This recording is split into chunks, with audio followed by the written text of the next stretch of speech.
நடு இரவிலே அதிமுகவிலே நடந்த புதிய மாற்றம்.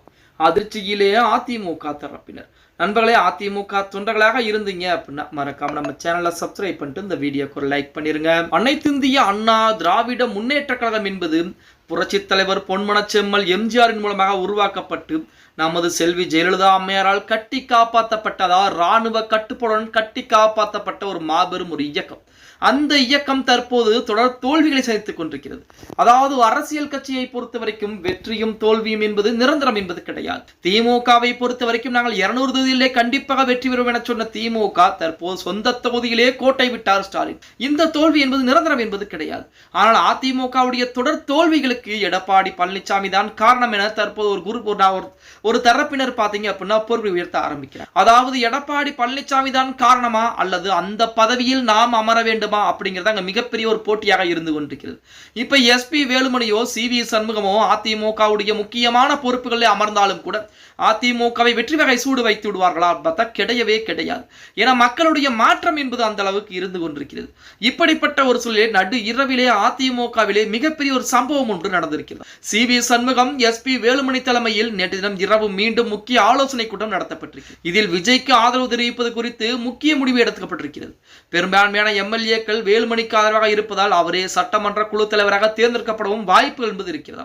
இதனால் எடப்பாடி பழனிசாமியின் பக்கம் இருக்கும் எம்எல்ஏக்கள் தனி அணியாக செயல்படுவதோடு கட்சி உடையும் சூழல் என்பது இருந்து கொண்டுதான் இருக்கிறது அப்படின்னு சொல்றாங்க. அது மட்டுமல்லாமல் சபாநாயகரிடம் நேரடியாக சி.வி. சண்முகம் சென்று 30 எம்எல்ஏக்களுடைய ஆதரவையும் கொடுத்திருக்கிறார். அது தமிழக வெற்றி கழகத்திற்கு ஆதரவுகள் கொடுப்பதாக தற்சமயம் முடிவுகள் என்பது எடுக்கப்பட்டிருக்கிறது. அதாவது இவர்களுக்கு என்ன பிரச்சனை அப்படின்னு பார்த்தோம்னா அதிமுகவில் நின்ற வேட்பாளர்கள் நிறைய செலவு செஞ்சிருப்பாங்க. கண்டிப்பா இப்ப எஸ்பி வேலுமணியோ சி.வி. சண்முகமோ நிறைய பணத்தை கண்டிப்பாக செலவு பண்ணியிருப்பாங்க. அந்த பணத்தை எடுக்க வேண்டும் என்றால் பதவியில் இருக்க வேண்டும். பதவி என்று வேண்டும் என்றால் தமிழக வெற்றி கழகத்திற்கு நாம் செல்ல வேண்டும். தமிழக வெற்றி கழகத்திலே ஆட்சியில் பங்கு அதிகாரத்திலே பங்கு என சொல்லியிருக்கிறார் விஜய்.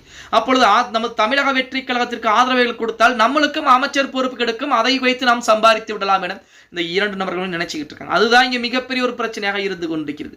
இன்னொரு பிரச்சனை, திமுக அதிமுக சேர்ந்து திருமாவளவனை முதலமைச்சர் பதவியிலே அமர வைப்பதற்கு முடிவு பண்ணாங்க. ஆனால் எடப்பாடி பழனிசாமி சம்மதம் தெரிவிக்க கிடையாது.